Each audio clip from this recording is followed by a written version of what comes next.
కేసీఆర్ 10 సంవత్సరాల పరిపాలనలో ఏం చేశారో ఒక్కసారి చూద్దామా? కాళేశ్వరం ప్రాజెక్ట్, రైతు బంధు, మిషన్ భగీరథ ద్వారా ఇంటింటికి తాగునీరు, మిషన్ కాకతీయతో చెరువుల పునరుద్ధరణ, 24 గంటల ఉచిత విద్యుత్, ఆసరా పెన్షన్లు, దళిత బంధు, డబుల్ బెడ్రూమ్ ఇల్లు, కళ్యాణ లక్ష్మి, షాదీ ముబారక్, ₹1,00,000 రుణమాఫీ, రైతు బీమా, కొత్త జిల్లాల ఏర్పాటు, ఫ్లైఓవర్లు మరియు రోడ్ల అభివృద్ధి. కేసీఆర్ కిట్, ప్రతి జిల్లాకు ఒక మెడికల్ కాలేజీ, ఆరోగ్యశ్రీ, ఆరోగ్య లక్ష్మి, గురుకులాలు, కొత్త సచివాలయం, 125 అడుగుల అంబేద్కర్ విగ్రహం, Haritha Haram, Dharani portal, TS iPASS, గొర్రెల పంపిణీ, చేపల పంపిణీ, Kanti Velugu, police command control centre, IT టవర్ల నిర్మాణం, టీ హబ్స్, టీ వర్క్స్ మరియు వి హబ్స్, సీసీ కెమెరాలు, షీ టీమ్స్, బస్తీ దవాఖానా, సన్న బియ్యం, వైకుంఠధామం, నేతన్నకు చేయూత, కొత్త పోలీస్ వాహనాలు, బతుకమ్మ చీరలు, ఈవీ పాలసీ, అన్నపూర్ణ క్యాంటీన్, ఇలా చెప్పుకుంటూ పోతే ఇంకా చాలా ఉన్నాయి. రాష్ట్రంలో ప్రతి ఒక్కరికి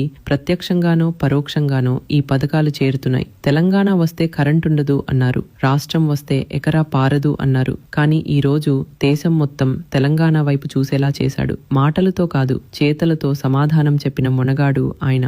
గీత గీసినవాడు ఆయనే, మన తల రాత మార్చినవాడు ఆయనే. 10 ఏళ్లు కాదు, 10 తరాలు గుర్తుంచుకునే చరిత్ర ఇది. పేరు కేసీఆర్, కానీ ఆయన రాసిన చరిత్ర పేరు బంగారు తెలంగాణ.